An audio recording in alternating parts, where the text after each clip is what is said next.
Okay, good evening everyone and welcome. Welcome to all those who are on the call, and thank you for the comments are flooding in by the looks of the amount of people on this call, and also emails from those who couldn't make the call and would like a recording. It would seem that that there's a lot of people who either want RP data or would like to know a little bit more.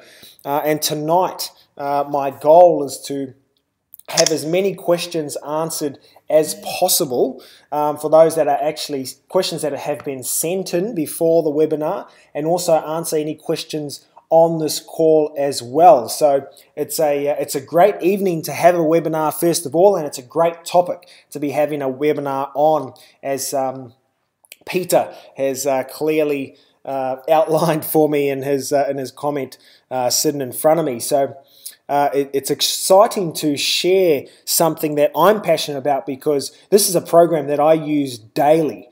A day does not go by, even on weekends, I'm actually using this program. And I guess, this whole presentation was born out of, the general questions that consistently come through from our graduates. Some of those questions are, how do I actually get started? And if you've done any of our property programs, in particular quantum property, you'd like to know how to get started and how to use RP data to achieve that. So tonight we're going to look at that. Other people ask either questions about the program itself, or other questions like, how come I can't. I should say that was my New Zealand accent saying how come. Why can I not open Java on my computer? Some other questions: how does RP data stack up against other data providers? What sort of info can I get from RP data? How do I track properties on RP data that I've previously viewed? And how do I search for properties based on the market history? And then there's lots and lots more questions. So what I'd like to put out to everyone on this call this evening is, if you do have any questions, please just start putting them into the questions box now. And I will, in the second half, in the second segment of this webinar, I will answer those questions for you. And even the questions that I just read out, I will actually cover those as well, and cover as much as I can in this webinar. So let's actually get started and get moving into this presentation this evening. And I thought I'd start just by giving everyone a bit of a background of who RP Data is. So RP Data is owned by a company called CoreLogic, who are an American-based company. They're listed on the New York Stock Exchange. In 2012, they had a profit of $1.57 billion. Their services currently in the US, which is where the majority of their profit doesn't necessarily come from RP Data, which services Australia and New Zealand. Their American-based company actually, obviously make a chunk of the profit, but their services cover mortgage and asset-backed securities information, property tax data, geospatial parcel data, flood and disaster risk data, traditional and non-traditional credit information, criminal background records. Now, why I'm starting here is just to give you an idea of who RP Data is. And I guess they are a pioneering company, in particular in the US. And in my view, and I've spoken with the heads of RP Data about this, is they're bringing, a lot of their learnings and a lot of their technologies from the States to Australia when it's applicable to us, which is an important notion. And another thing is what's important to us as well. So the what and when, right now we make property tax data might not necessarily be the one of the most popular products here in Australia at the moment, just to give you an example. So they might not do that over here, but I guess showing you where they're coming from gives you a bit more of an idea of that this company is going to be staying around for a very long time. This company has a lot of money behind them to make those technological advances that we all want to see when we're paying for a subscription-based product, okay? So we want to make sure that it's continually growing. And their background obviously shows that they do more than just property data. And I personally believe that they will slowly start to open up into all these different areas, and they've already started now. And I'm going to share some of those new technologies tonight. So, it's very, very exciting, okay? So that's who RP Data is. And here's an idea of RP Data Australia. The 4 big banks use RP Data internally.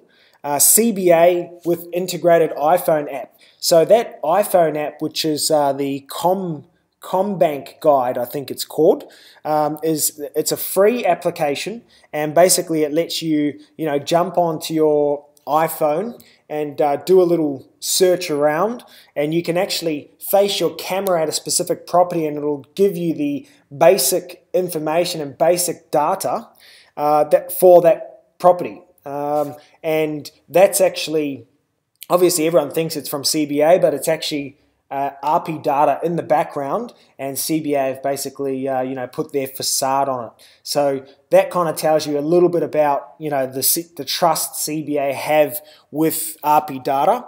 And another couple of interesting things in particular about this bank is 30% of all valuations in CBA are actually given what we know the AVM report, and if the AVM report has a FSD, which is the forecast standard deviation, and I'll explain a little bit more about that tonight. If it comes in below 10%, then CBA will generally look at it a lot closer.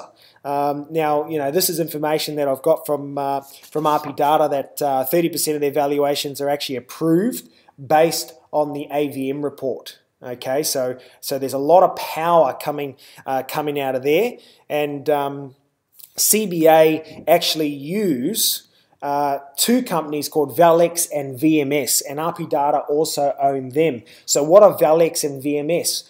Valex is a body which conducts property valuations. Now, we all know that the big 4 banks don't have internal valuations, and they actually want to hire external valuers so that they can, so it's a third-party thing, so that they're not seen as being an influential party to the valuation. So what the 4 big banks will do is they'll contact Valex.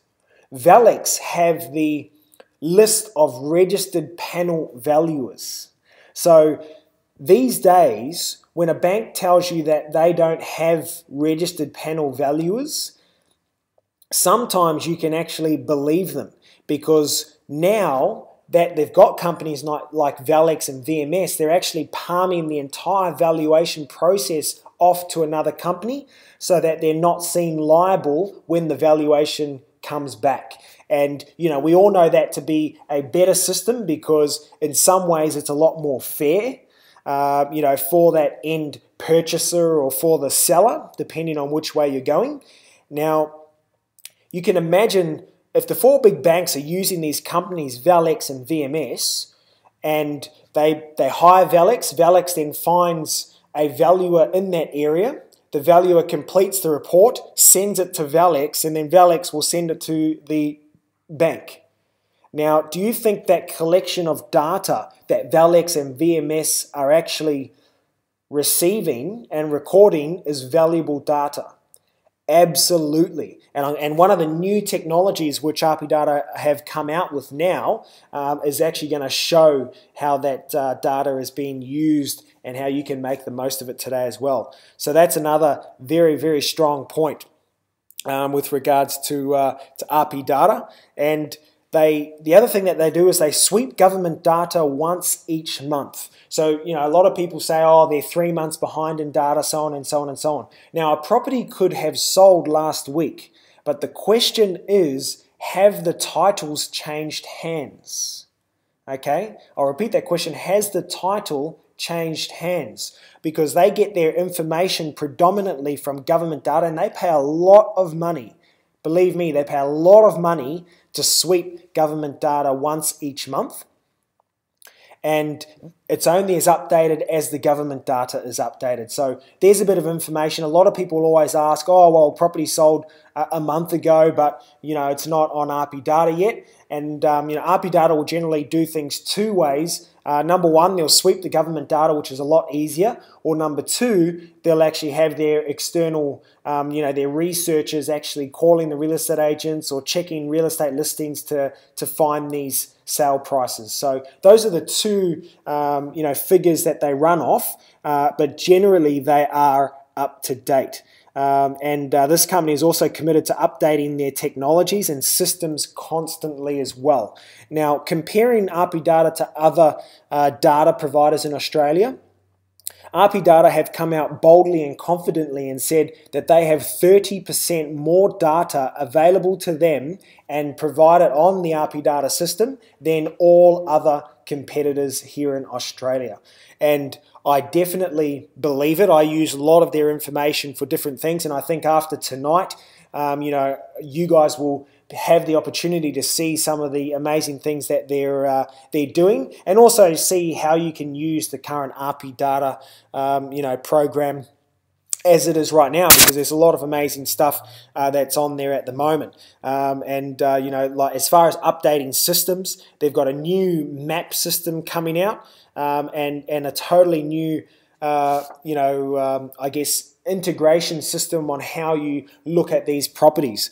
I'm actually in talks with them at the moment about how they integrate the commercial property information into RP Data, which is exciting. It's still a little bit off at the moment, but they're even testing out right now I think most of you have seen the Google cars around that packed up with cameras. Now in America, CoreLogic actually have a truck that drive around certain areas doing exactly the same with a 360-degree camera on the back of it, and it's obviously recording and taking snaps and doing all that, and they have that instead of currently with RP Data we use Google Maps. However, over there they actually use their own system, which hopefully sometime in the next couple of years we will see that as well. And it's so accurate that you can actually, based on what they're doing, do a street view, look at a house this is all on your computer, you can measure the height of the house and it would be off by minimum 5 millimeters. So, just to give you an idea, this is a truck driving through your neighborhood, and imagine it caught you on the camera. You could, from that image of you in front of the camera, we could actually measure your height, and it would be out within 5 millimeters. So, there's definitely technologies that we have not seen yet in Australia, and I believe if there's anyone to bring it, it is RP Data. So look, that's a little bit of information about who RP Data is and some of the big reasons why they are the premium data provider here in Australia. Okay, so let's actually now take a look at the RP Data system itself and actually get into some of those most important things that you need to know as an RP Data user. And if you're not an RP Data user on tonight's call, you'll get a real view tonight on what RP Data can do. So let's actually get into this. Now, while I'm logging in, there's one thing that I'll mention about the actual operating system that you use. Now what I'm talking about is when you're on your computer, you can open up RP Data in many different programs. You can open it up in Chrome, you can open it up in Safari, you can open it up in Internet Explorer, and so on and so on and so on. Now, I have shared with everyone preferably to use Firefox. Now, why Firefox? Because this is one of the only systems that I've seen where RP Data actually operates, really well. So it interacts well with Java, which is one of the third-party systems that RP Data uses. And hopefully soon, once they create their new mapping system, it'll actually be web-based. They won't need a third-party program. So that's another advancement that RP Data are making at the moment. But in the meantime, Firefox is the only platform that I've seen that works on both Mac and PC. So it's kind of like Google Chrome. If you're using Google Chrome on a Mac, it doesn't work with RP Data, but if you're using Google Chrome on a PC, it actually does work with RP Data. So, and Safari is very similar, and Internet Explorer is very similar, but Firefox is actually the one that works on both data sources. So that's something that I'll put out there straight away. So let's take a look. I'm logged in now. Obviously, this is our front page, which kind of has what I like to call the trophy case. It's a summary of all important data that we want to know, and it's also got some property news and blogs and lots of information here on the front page. So the first thing we're actually going to look at is what I call my watch list. Now, when you're searching a property, regardless of what you're going to do with it, if that property is in your area and it's noteworthy, and you just want to either keep an eye on it or you want to track it just to know that you've searched that property, you want to make sure that you add it to your watch list. So this here, which I'm circling now, is your watch list. So when you actually click on this thing here, you can view your entire watch list. You can get it as a property list report, or you can look at the watch list on a map. So let's just have a quick look. I'm going to go view all at my current watch list. Now my watch list is very short on this particular account, and I've got this account mainly for today's training because it's a lot cleaner than my account. And you can see here it's just listed out all the properties which I have put a watch list on. So how do we actually add a property to a watch list? So let's have a quick look at an example. So I've located this property here. When you are actually in a property, specifically, you'll see down here in property tasks, in the property tasks section, you have all these great little buttons. And if this is your first time seeing RP Data and you'd like to get it, or you haven't, or you've got RP Data and haven't really gone through it, I want you to familiarize yourself with all of these details here. Okay, but today there is an RP Data training. This is not necessarily an RP Data training on how to use RP Data, but more about opening up some of the things that people may have not known, and also giving you an update of some of those new technologies. So one of these technologies is add to my watch list. You can see it here. So as soon as I click add to my watch list, automatically it's now put on the list. Now I recommend this as an absolute bare minimum for anyone who is constantly searching through their properties. Now most of you know what RP Map is, AVM, which is the valuation report, and CMA report, which I'm also going to cover a little later. But that's how you add things to watch list. And actually when we go back home to our home page, and then we come here, you'll notice that my watch list has now grown by 1, which means that property was now added to that watch list, which is exactly what we want. And all it does is it really keeps all your properties together that you're either keeping an eye out for or are interested in just keeping tabs on it. And now this property watch list, what you can also do as an added feature is you can, if you're looking at it for a rental perspective, or you want to know, you want to list properties that have sold, you can actually categorize them whether they're listed for rent or sold.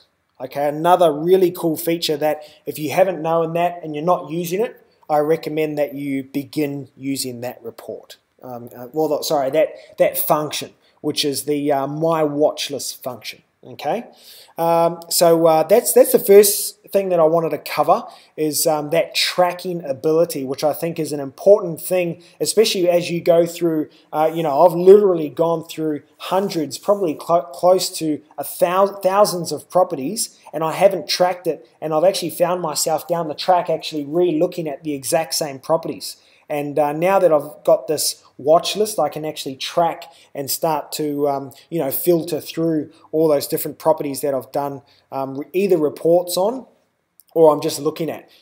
So when you actually complete CMA reports, which are your comparative market analysis, they are also logged here, where you can see me putting my arrow as well. So that's another way to track and log your data and what you're doing.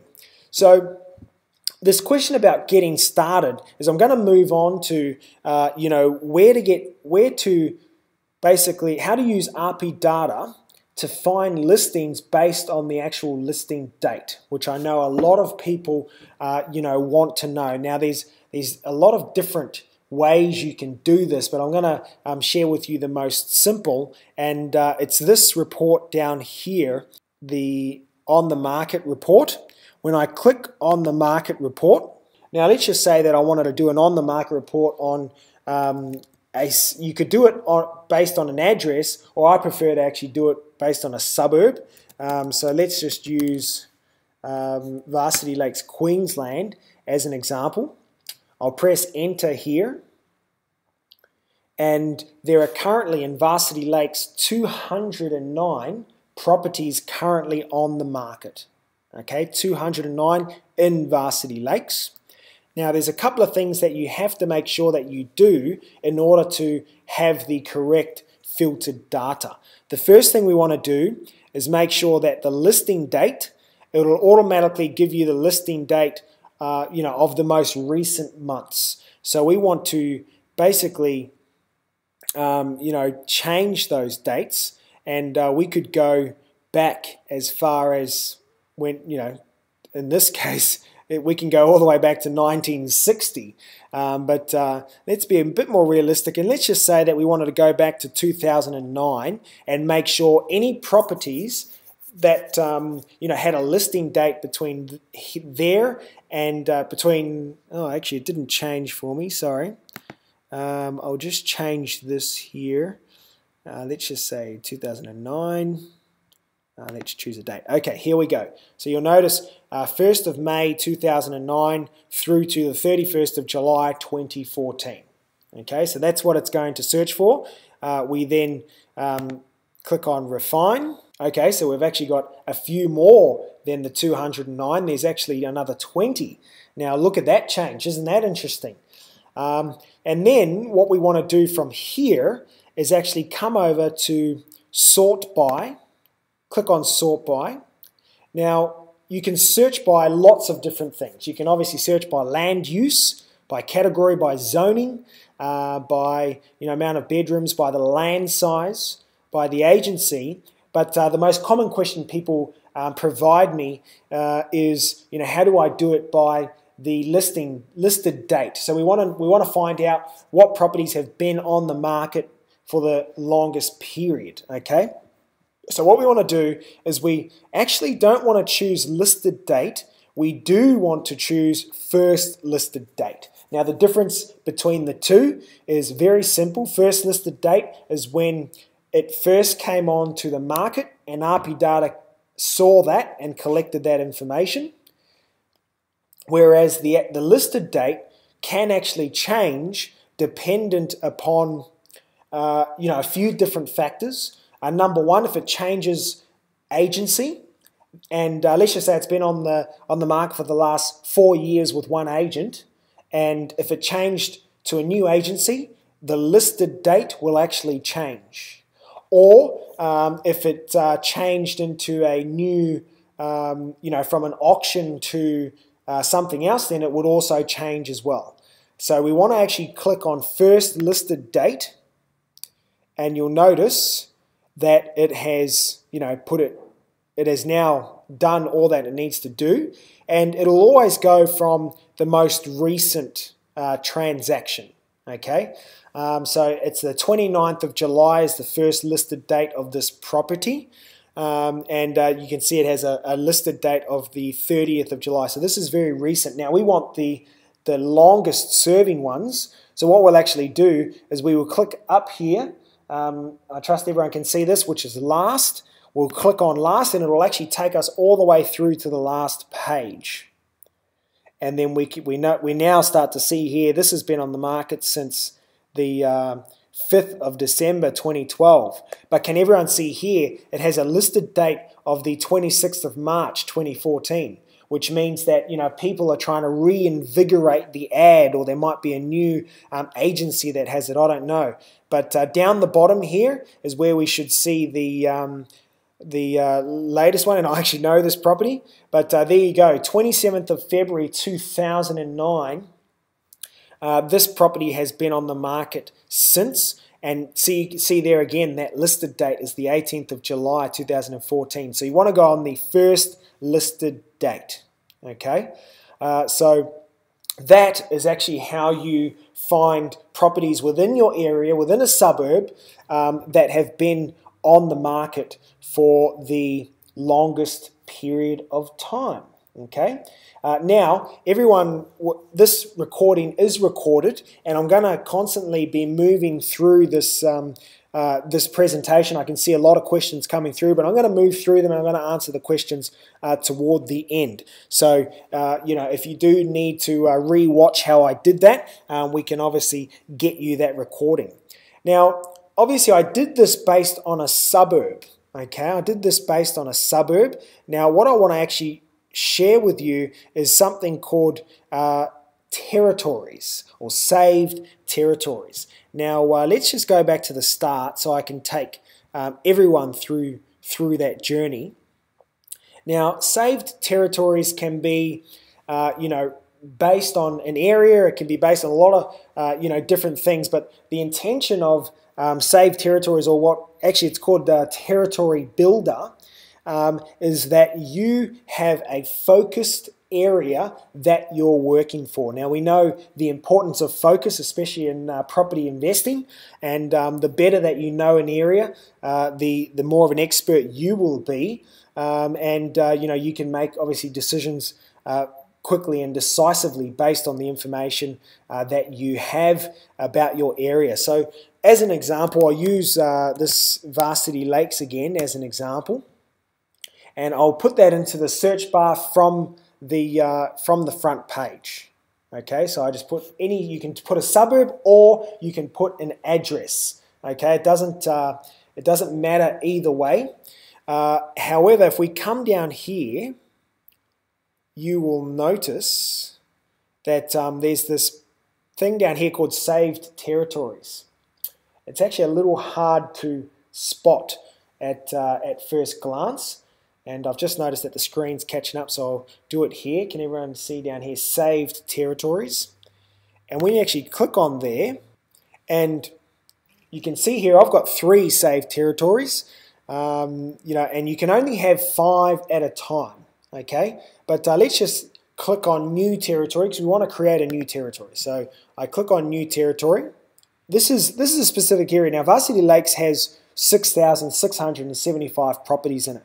But let's just say in Varsity Lakes here on the Gold Coast, there's actually 2 parts of Varsity Lakes. There's one part which is what we call the brand new part, which is a new development, and everything over there is, you know, has been built over the last 10 years. It's a really popular destination. But there's another part of Varsity Lakes that actually has a lot of old style homes, a lot of old kind of Queenslander homes. So, and it presents a great opportunity to you know, to add some value to a lot of those properties, because it used to actually be called a different, the suburb was called, I forgot the name, but it was a different name of suburb, and they made it part of Varsity Lakes. So they actually, when you say you live at Varsity Lakes, but you actually live on the cheap side, you know, it kind of gives that feeling of, wow, Varsity Lakes, that's a great location, but you might be on the cheap side. So let's just say I was focusing just on the cheap side of Varsity Lakes, and you know, to go through the 6,675 properties might be a bit too much. So by creating my own territory, I actually click on the button up here, which is you know, it's basically the territory builder, and then I will outline the perfect area. And when I say perfect, I mean perfect. And I'll outline the perfect area and it will actually do only all the properties in there. And what we can do from here is we can also, change and morph and do lots of different things. Now, one of the things with Territory Builder is you cannot go over 10,000 properties. So if you go over 10,000 properties, you're probably your focus zone is very large, and that's okay. You can have, but I've found this when you're starting out and you're focused on an area and you're wanting to learn the council, you're wanting to learn the code and all that sort of stuff, it's best to start with a small area. So what I'll do is I'll call this Varsity Lakes Territory, and then I press save. And what I do now is, you notice it's saved up here. It's saved up in my saved territory box. Now what you can see here is that there's 6,675 properties in all of Varsity Lakes. Okay, that was the previous search that I did. But when I actually click on territories, saved territories, the outline that I created, that territory that I created, only covered 4,598 of those particular 6,000 odd that are in the entire suburb. So now you can see the power of that we're actually zoning down, and then I can actually start my property type and start, searching using, breaking down my requirements in the refined search section. Okay, and I use this report for commercial in particular, especially if I'm looking at a location. I'm looking at a location for a national franchise retailer. Now, I've done a couple of drive-through coffee sites, and what I would generally do is in RP data, I'll actually, kind of measure a 1 kilometer radius around the particular site that I'm proposing, and I'll actually build a territory around that site 1 kilometer, out either way, and I will actually tell the national franchise retailer or whoever it is that I'm dealing with, the vendor, that within a 1 kilometer radius there's 2,000 homes, and the retail trade area within a 1 kilometer radius is 2,000 homes and then I break it down into pretty much an RP data report. So it's just powerful stuff, and you really want to find out the best way for you to use it. Okay, so far I've covered the watch list, getting on the market properties, and how to find the properties using the first listed date.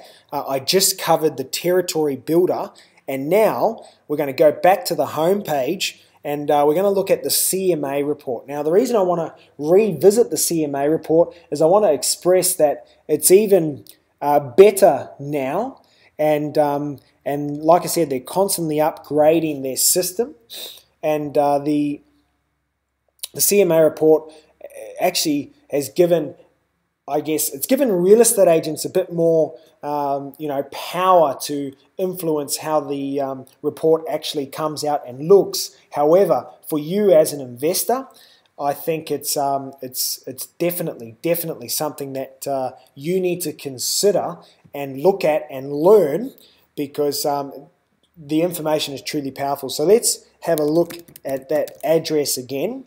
And to create a CMA, you can either create it from the front page, or you can create it from the property itself. And I'd rather do it from the property because in the perfect world, I would love for you to obviously research the property and then decide, okay, it's worthwhile, me doing a CMA report on this.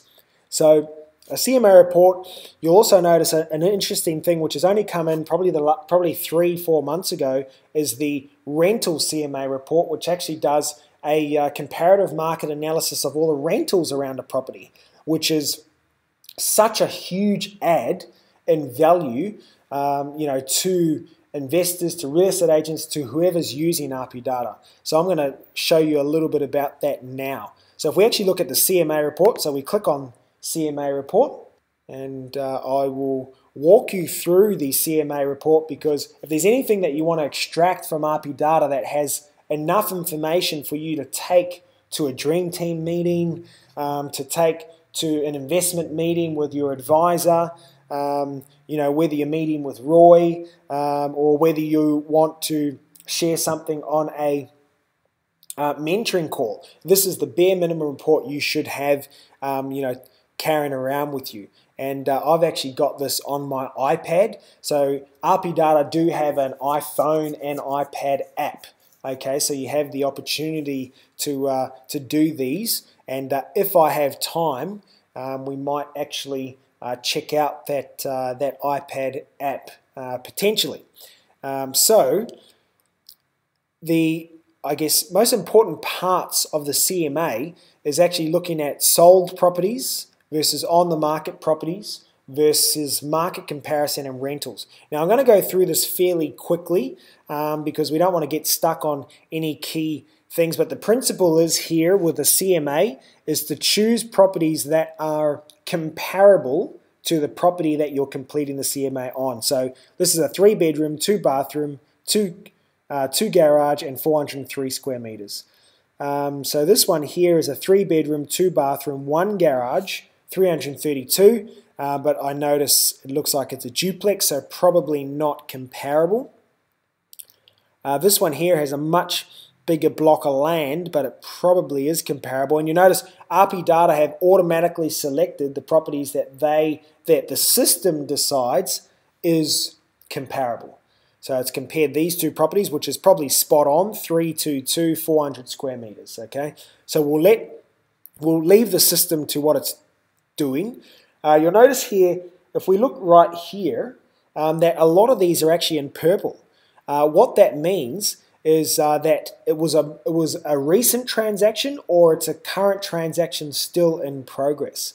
So 24th of June, 530,000, so very up-to-date data. We're at the 31st of July, so that was a month ago. So that's spot on. 13th of June, 2014. 23rd of July, 2014. Now you'll notice sale price not disclosed. Eventually they will get the sale price. It's just a matter of time. You'll notice another purple one down here. Sale date was 12th of February. Maybe they had a delayed settlement, which is why this data is not available. So here we go, 28th of July 2014, 405,000. So that's as up to date as you can get. That was 3 days ago. Looking at all this data, I would definitely be selecting these properties if they were comparable, because obviously the more recent the data, the stronger that value will come out. So let's go to the next step, which is on the market. So on the market is obviously looking again at the comparable properties, looking at comparable properties that are currently on the market in your area. And again, RP Data has gone ahead of myself and already selected some of those properties that are comparable, which is great. So we'll leave that now and we'll go to the next step, which is select market comparison.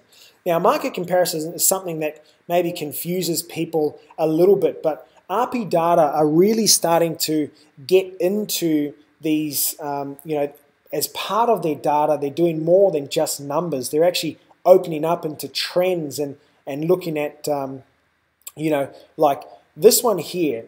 Let me give everyone a quick description of what we're seeing here on this page. So market comparison, we obviously want to find comparable properties, but it looks at their advertising on the market. So the first thing is obviously the first ad in dollars. Can everyone see this here? So this is the price that RP Data first gained of the very first advertisement. So the first listing date, this one here was listed at 455,000. Now, if it is an auction or tender, there will be no price in there. That's just to give you an idea.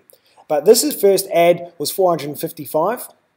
The last ad was 455 as well. And sometimes we can see down at this one, first ad was 389. The most recent ad or the last ad is 369. So they've already dropped by 20%. Days on market, 140 days. This is a very, very interesting one. Actual sale price. Now, what happens here is once they get the sale price, they can then do some real numbers. So I'm going to bring you one up from this one here. Actual sale price is $555,000. The first ad was $575. Okay, last ad was $575. It took 37 days to sell. These three numbers here are some things that can confuse a lot of people, but let me just put that confusion to rest, hopefully. Now, this is the percentage difference between the first ad and the last ad. You notice it's 0 because there was no difference in the marketing from when they first advertised to the last advertisement. So there's 0 percentage difference between those two numbers. Okay, this one here is the percentage of the last advertisement price to the actual sale price. So you'll notice that they dropped 3.48% on their original first ad asking price. And then this is the percentage of total change, which is the same as that 3.48%.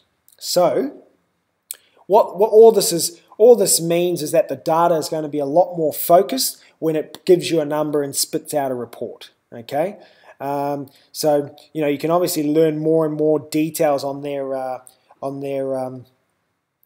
they've got free training sessions, etc., which I'll show you where to access that as well. One of the new features of the CMA report, which I love, is you can now add rentals. Now, what this does for as an investor is it gives you a real true idea of what sort of yield you can achieve, and if you're going to do some of the things that Roy suggests about renting the house while you're renovating it, or so on and so on and so on. The new rentals section of the CMA report lets you take a lot of those details and data into consideration. So, this one here is definitely a comparable property. It's on the same street. But look at this, 480, 490. If you were an investor and you're looking at buying a property and you didn't have a report like this, you'd think that you'd probably be falling behind a bit. But all of this, they're getting more and more information, and they start from the bigger cities and then work out. So there's lots of information about all the rentals, and it obviously shows that this is a high rental area as well. But let's actually take a preview of one of those documents, and I've downloaded a preview here for you to take a look at, and we'll just get that loaded up. So the CMA report comes out looking a bit like this. Now, the reason I wanted to bring this up is because RP Data have taken a huge step and basically removed all of their big RP Data branding from these CMA reports now, and they're letting you customize these reports a lot more.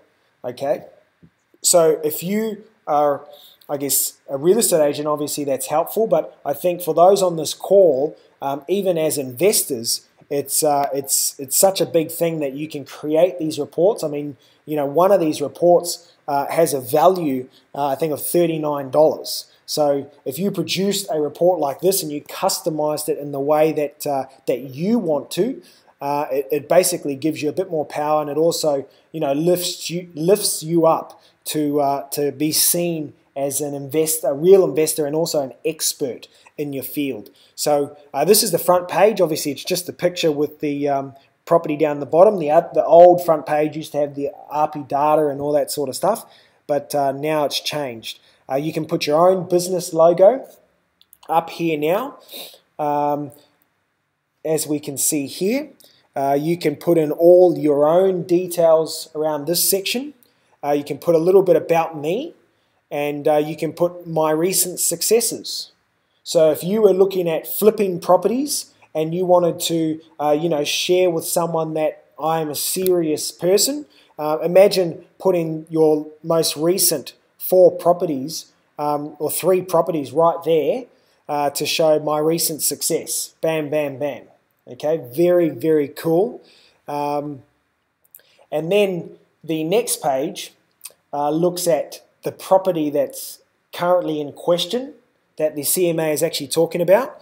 And obviously you would have your own logo. It automatically takes pictures from RP data, key selling points. Okay, so you can abbreviate every single key selling point. You can put in things to consider, and so on and so on and so on. So the report is very similar to what RP data, the former CMA, used to produce, but they've basically given it a blank landscape and have let RP data users modify it as they want. Okay, so there's so much information on here, and this is obviously generally produced in the click of a button. And one of my favorite pages that they've got is the very last page, which will be coming on your screen any second now. This is the last page, which is the suggested listing price. Now the numbers are all automatically generated from RP data, obviously, but that's a one-pager that is very worthwhile to kind of have. And you can see the appraisal price range is 800 to 950. Obviously, the smaller that range or forecast standard deviation, the more accurate the report. Okay, so that is the newly equipped CMA report that I believe everyone should be having a go at that CMA report and beginning to, I guess, explore on how to use that and see how it can apply to you in your investor's journey. Okay, so let's come back to the home page now. Now, I've just covered some of the things that you should have known about that RP data have if you don't know about it already. There's obviously many different things that I haven't covered. There's all these different reports down here which are valuable. There's information about auction clearing rates. Now, just to give everyone an example, especially when you're reading your newspapers, when you see articles with graphs on real estate, find out who the source is, because if it's generally an article on real estate, about 80% of the time the data is from RP data. And the reason being is, the big news corporations trust RP data and trust, the reports that they bring out. I mean, they bring out a monthly report, which I'll show you how to sign up for at the end of this call. They, produce a monthly report, and always I see Koshi on, I think it's the Today or the Good Morning Breakfast. One of those shows, they've always got a segment on the property. Oh, property's down or property's up, and all their information is based from RP data source. So again, it just tells you how reputable this data provider is. So let's quickly take a look at some of the new technologies that RP data have at the moment and coming up. One of the big things is this thing here called Fusion Val, which is they've got a free service which is called AVM, which is the which I will show everyone here, just because I think it's such an important part as a bare minimum of what you should be producing if you are considering investing in a property. So when you're on this property page, on the particular property page that you are researching, and we'll come down here to valuation report. We click on valuation report, as I have done here. It'll come up to this page. We want to update for modeling purposes only. Now, one interesting thing is quality of construction. Some people have asked what quality of construction means. It basically means what state is the house in. So if the house is in a terrible state, you can put much worse. If it's in a great state, you can kind of put slightly better. Now, you have to understand, obviously, if you put it much worse, the valuation is going to come out a little less than what it is at average. And if you put it a bit better, then the valuation is going to come out higher. So I prefer to leave it at average, but that's just answering a couple of the questions that came in. Updates are for modelling purposes only. We then get AVM, and we agree to the license terms. And you'll notice that it has now produced us a PDF report. And it's just downloading for us at the moment. The internet itself is taking, obviously it's taking a big hit because I'm on it at the moment running this call. But here is the AVM report. So the AVM report comes out. The most important part of the AVM report are these numbers which are showing on screen right now. We've got estimated value 431,000, estimated price range 400 to 462, forecast standard deviation, so 7%. So all it's saying is that this figure, 7% either way this could sell, and the lower the number the better. And this is actually a pretty spot on. 7% is a really strong indication that this valuation or this AVM is pretty spot on. And like I said, some of the big banks approve 30% of their loans based on this report alone. So it's nothing to sneeze at.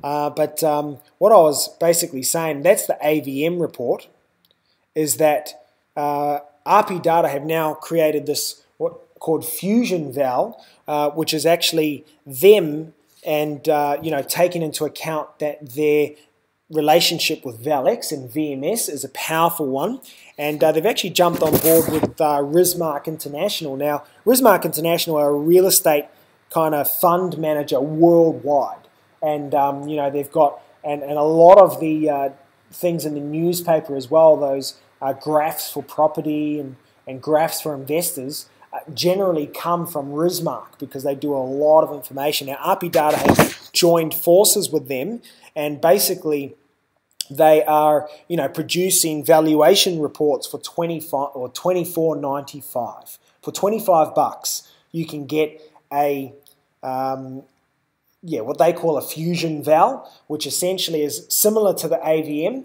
but an AVM is actually a computer program collecting data. Fusion Val is doing that, plus looking at actual valuations that have taken place. So it's for $25, it is probably one of the best value programs out there for valuation purposes. That would be fairly on the money. Okay, you could almost send that $25 report to your valuer who's valuing a property and say, here's a report that I've done, and this is where it's come from, these are the recent sales, and now that's all part of the report. You could actually send it to a valuer, and I've seen valuers where they've actually given us a valuation of a property that was $40,000 lower than the valuation of the property next door. We actually sent them the valuation of the property next door. They revalued the property at the $40,000 higher. So they do and they must take that sort of data into account. Sometimes, depending on the valuer, the more time you save them, they will generally look at their report and go, okay, and if they can't find any other evidence that'll go against the property not being that value, then generally they will submit to that valuation. So for $25, it is probably one of the best value programs out there for valuation purposes that I know of. Okay, so that's one of the new technologies that they've only just bought out. One of the other things is you can now buy title searches on here, which you could always kind of do. I forgot the price of their title searches. They're definitely relatively cheap.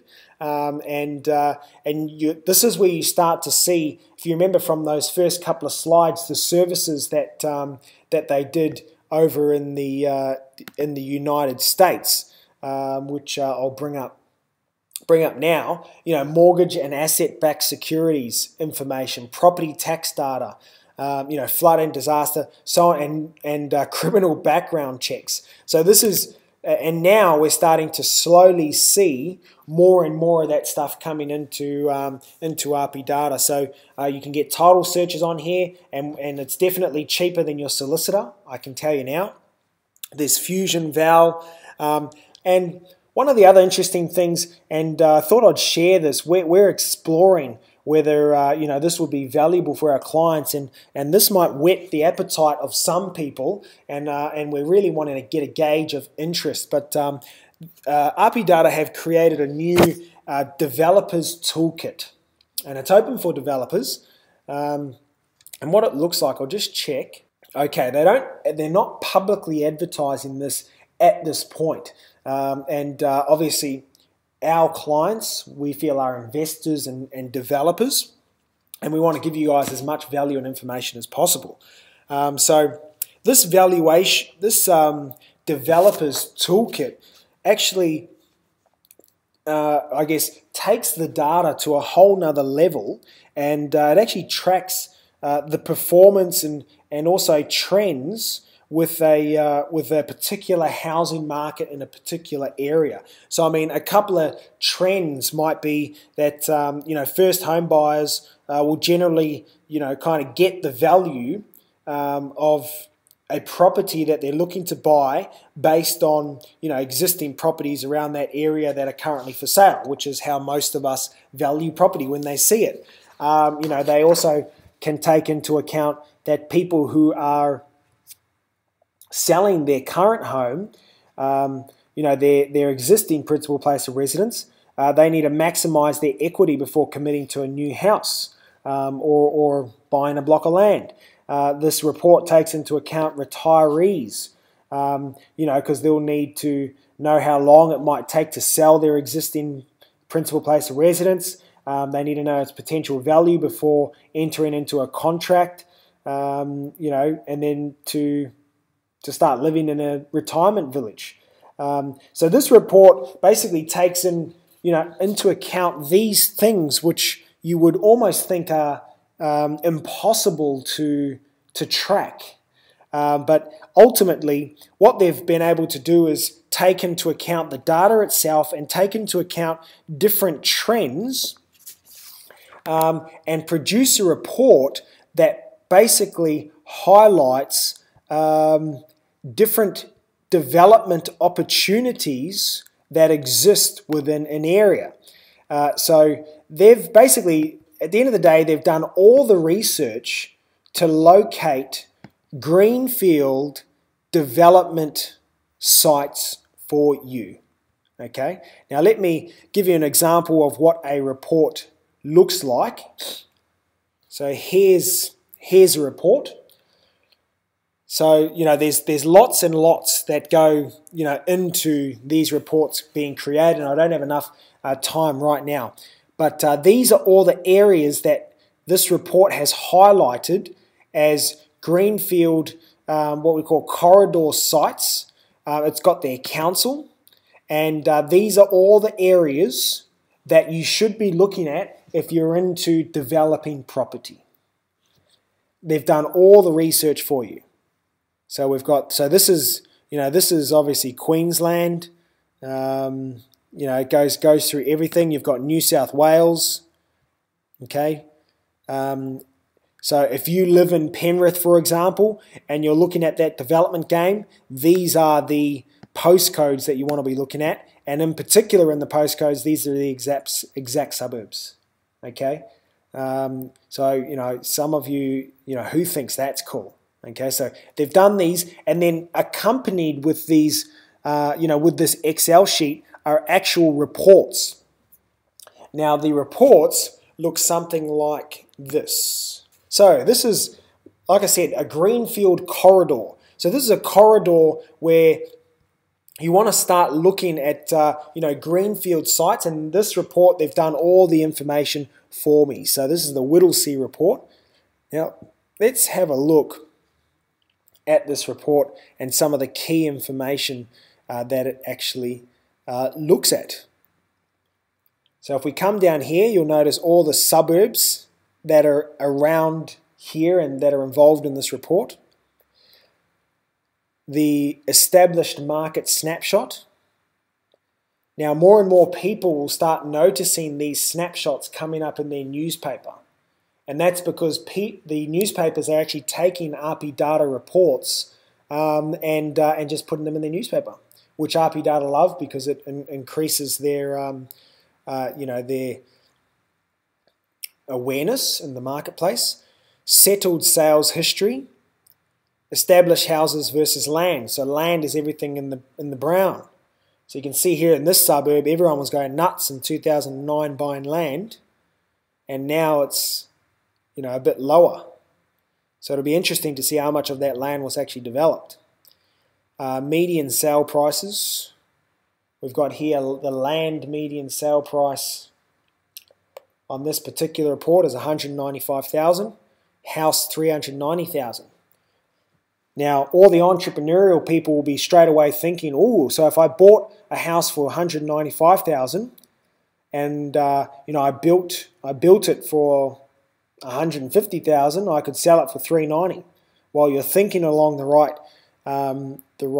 terms there, and I'll come to you in a moment with one of the best things that I love about this report.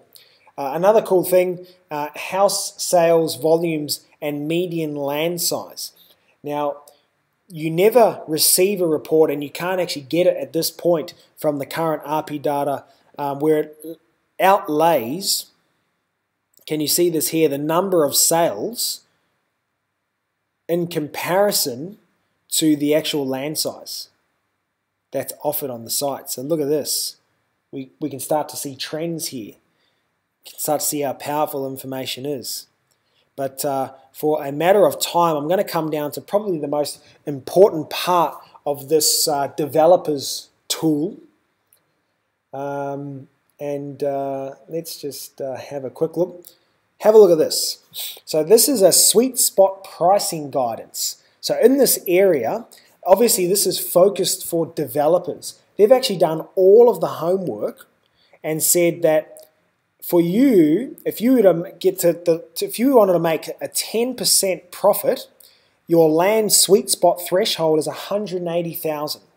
The inferred build cost is $203,000.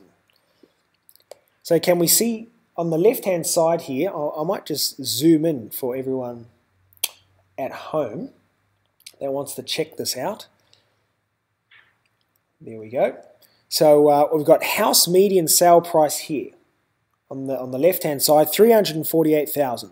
And what they've done is they've automatically added 10% extra. So they've actually built in a profit margin for you, and you sell it at $383,000. So the difference between those two numbers, what's the difference between those two numbers? $35,000. Okay, and so the land sweet spot threshold is 180. So that's what they're basically working off. 180 plus 200 is 383,000, which is exactly what they've got here. So imagine if you actually bought the block of land cheaper than the land sweet spot threshold. Okay, so everyone's starting to see how they've taken this data to a whole nother level. Once you've actually got this, once you've got the area, once you've got this report, you actually know, and you could start actually negotiating with agents using this report and saying, look, I know that it's not worth anything over 100 and you could start low, 150,000, when you know in fact that you can't anything over 180 and you're pretty much done. But how powerful is having this report and this tool available to you if you are a developer? So if this is something that you might see some value in, or you want to know more about, because at this stage we don't have this service, but it's something that we wanted to share tonight because some people might actually be interested in receiving this report. You can email us at mentoring Yes, mentoring at onelife.com.au. That's mentoring at onelife.com.au. Okay, so those are some of the new technologies that are coming up. Now to finish tonight off, I will actually come down and show you how to sign up to the reports that RP Data actually send out. Now, when you're on their normal website, it's actually not the easiest place to go. But for those who have RP Data, you can actually jump from your home page. All you need to do is scroll down, and I want you to go to RP Data Research Blog, and we're going to go View All. This is where RP Data have kind of a lot of their subscriptions and all of their different reports. So here's the June 2014 Building Approvals Report, RP Data Auction Market Review, Melbourne, week ending 3rd of August. So this is all up to date, and they are constantly updating all of their data, and there's more and more articles coming out about different things, because they're realizing that knowledge is power, and the more they open that knowledge to the public, the more their company will grow. And we've obviously seen that in lots and lots, especially in social media arenas. So to subscribe, you subscribe at this section here. So you just put your email in, submit, and you will then be on their list. Now, for those who do not have RP Data, I want you to go to this section, this URL. It's blog.rpdata.com. blog.rpdata.com. So write that down. But let's actually take a look at some of the questions that some of the people have.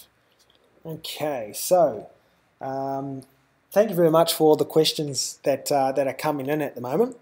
So Pete, you're able to bring up a property on bird's eye view, satellite, and filter other properties on the screen, sales price, measure blocks. Okay, so Pete wants to have a quick rundown, and we might do that now as well.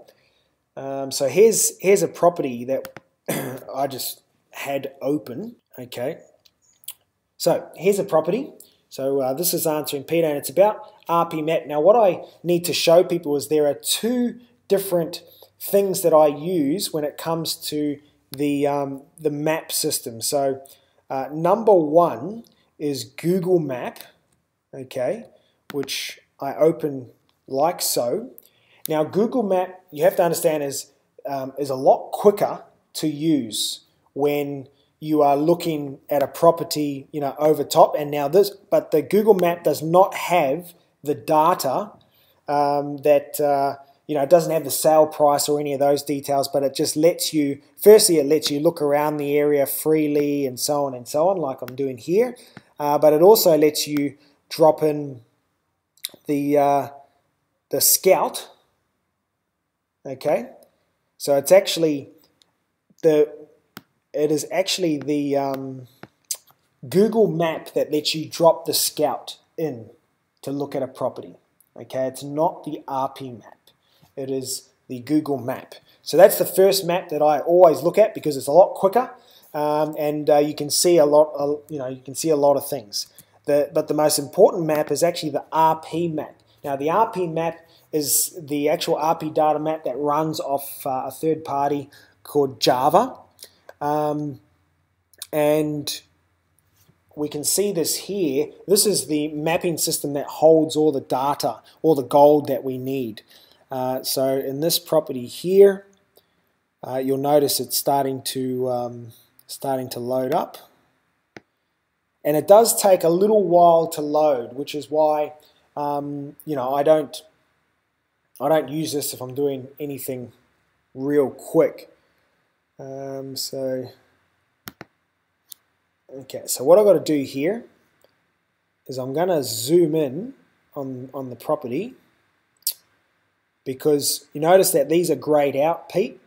and the reason being is we're too far out. So if I zoom in, it'll recognize the properties better, and it'll actually unblock these tags and let me use it. So there we go. So we can see the property better, and you can see these have just become available. So we can go, we can obviously do lots of things. We can put contours in. So what this is basically saying is there's actually a really steep slope here coming down, and we might actually get some. So basically, with these contours, essentially, well, I just need to get an idea of where what this is. Essentially, the closer the red lines come together. I'm glad you brought this up, because contours is something that that I think is important. That the closer these lines are together, the steeper the block, the steeper the gradient is. Okay, so you've got 30. Actually, no, that's we've got 80 here, and we're mainly looking 80. So 90 is that line there. So between these two, it looks like that there's a 10-meter steep drop in that short arena. So, very hilly country, this one, and that's 120. That's 80. So there's 60. So that's obviously really high, and that's what's that? That's that's 40 meters lower in that short distance. Okay, so the closer they are together, the heavier the gradient, the further apart they are together. So this place here would probably be one of the flattest areas of this area, whereas everything else is real close together and it's really hilly. Okay, and then we can go to labels, which is your sale details, your land use, and so on and so on. And then it's got there, we've got themes. We want to highlight anything that's sold over the last 12 months. We can look at sold in the last 24 months. So I hope that helps you out, Pete. So we've got a question from Ruler. How can we search commercial property, especially CMAs? Now, at this stage, Ruler, commercial data is available, very lightly on RP data, and it's a pretty clear reasoning why RP data are well. Let's just search a property and have a little look.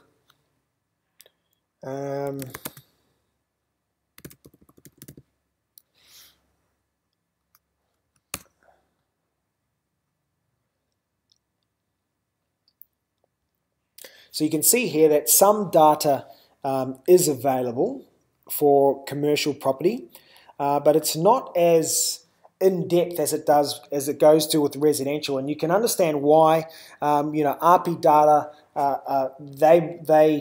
their clients are real estate agents and investors, okay, and developers now as well. So you understand that if those are their core clientele, where they're going to be making most of their money, and what property do you think those three people are? The 95% of those people are into residential, and as it goes, obviously there's it's probably similar stats that there's 85% of residential property here in Australia, and a smaller percentage of commercial. So commercial hasn't really come through fully yet.